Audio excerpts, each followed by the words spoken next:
I would like to classify this into two.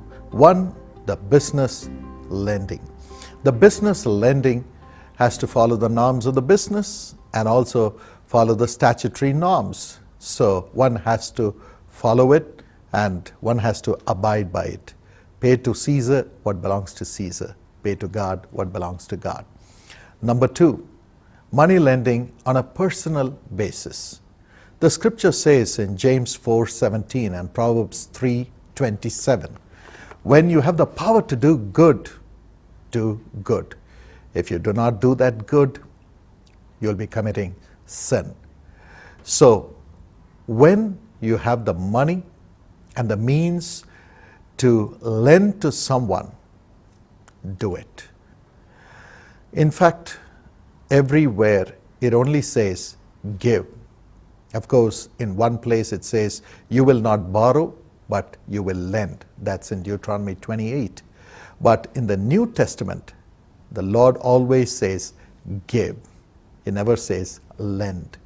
Give and it shall be given unto you, pressed down, shaken together, men will pour into your bosom. So giving is close to the heart of God because Jesus gave without expecting anything in return. He gave himself as a sacrifice. So that's what God expects from us. So it's always good to give. But then when we keep giving and giving and giving, the same persons come back to us and say, give me more, give me more, give me more. They do not learn to receive the money and produce more with that money. God always expects us to receive and to invest it wisely and to produce 100 times more, or at least 5 times more, or 2 times more, as you see in the story of the talents which Jesus explained.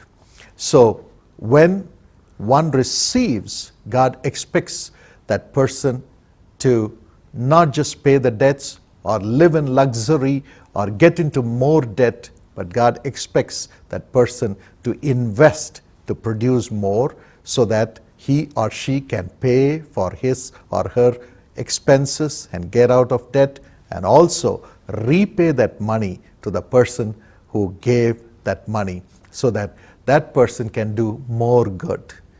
So this is the plan of God. So let's use it wisely and let's use the money which we receive wisely. Let's give so that we can receive and give life in a greater measure.